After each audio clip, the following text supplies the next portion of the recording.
Assalamualaikum warahmatullahi wabarakatuh. Salam sejahtera untuk kita semua. Jumpa kembali di channel khusus kesehatan Ngobrol Sehat bersama Profesor Del Fitri Munir.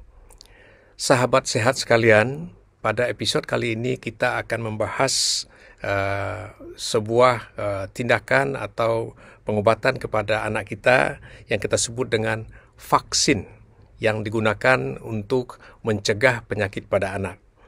Kita akan membahasnya bersama Dr.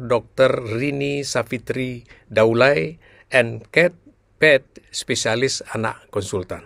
Alhamdulillah sudah hadir bersama kita pakar ilmu kesehatan anak, Dr. Rini Savitri Daulay. Assalamualaikum Dr. Rini. Waalaikumsalam warahmatullahi wabarakatuh, Prof. Ya, sehat selalu ya. Baik, pada episode kali ini kita akan membicarakan vaksin pada anak. Kita tahu bahwa vaksin ini adalah salah satu cara untuk meningkatkan imunitas pada anak. Mohon penjelasannya Dr. ini, apakah anak-anak ini waktu lahir sudah ada imunitasnya atau tidak ada sehingga perlu dikasih vaksin? Silakan Dr. ini. Terima kasih, Prof. Jadi memang pada anak-anak ini sistem imunitasnya ketika lahir belum sempurna, Prof. Kemudian perlu waktu untuk menjadi sempurna.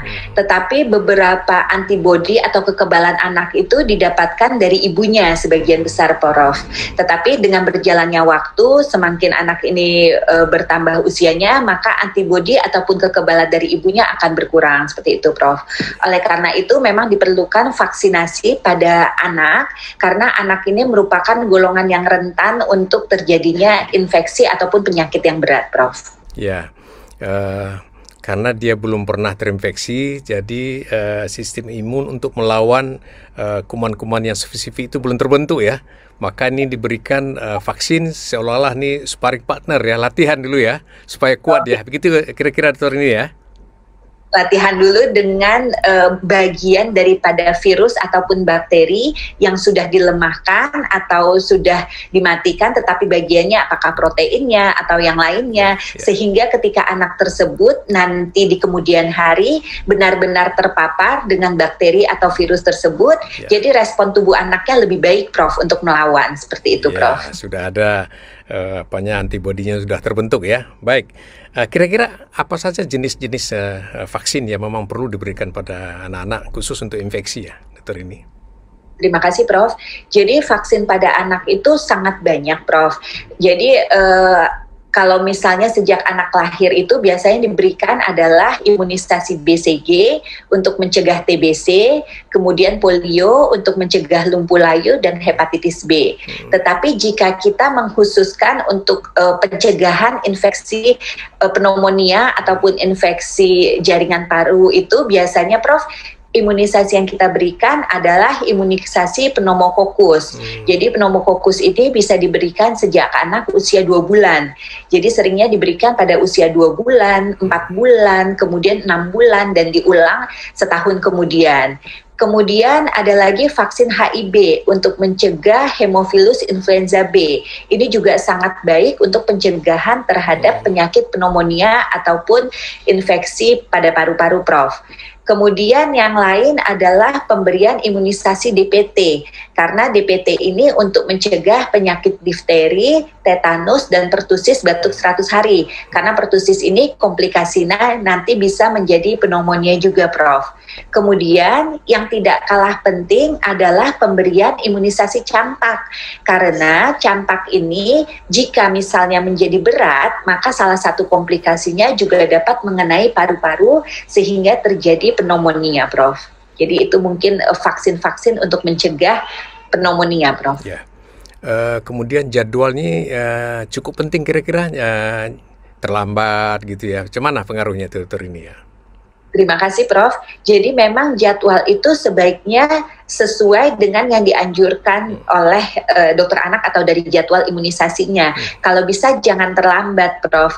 Karena kan dia perlu waktu ya Prof. Misalnya seperti pneumokokus, dia untuk vaksin dasarnya itu ada 3 kali, 2 bulan, 4 bulan, dan 6 bulan. Jadi kalau misalnya pertama kali diberikan mungkin sistem kekebalannya baru sedikit, kemudian diberikan yang kedua baru bertambah lagi, dan ketiga baru maksimal, seperti itu Prof. Jadi kalau jarak antara 1 dan 2 misalnya melebihin dari 6 bulan karena orang tuanya misalnya lupa atau hal yang lain, itu otomatis proteksinya tidak sebaik dengan imunisasi yang diberikan sesuai jadwal Prof. Iya. Jadi jadwal sangat penting Prof. Ya.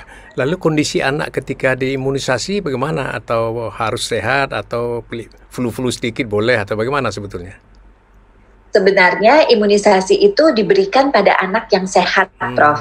Tapi ada namanya yang kontraindikasi yang relatif. Jadi kalau misalnya anak tersebut hanya pilek sedikit, tidak ada demam, itu masih bisa diberikan. Tetapi sebaiknya memang diberikan pada saat anak tersebut keadaannya fit, Prof. Ya, dengan pertimbangkan jadwal tadi. Pas jatuh jadwal sakit pula. Tapi kalau tidak terlalu berat, masih bisa diberikan ya?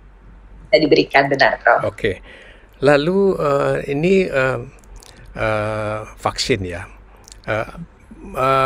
kemungkinan dia terinfeksi ya setelah divaksin itu apa masih ada kemungkinan dia bisa terinfeksi walaupun sudah divaksin? Terima kasih Prof. Jadi biasanya meskipun seorang anak sudah divaksin itu bisa terinfeksi tetapi tidak berat Prof. Misalnya pada infeksi cacar air misalnya seperti itu ya Prof.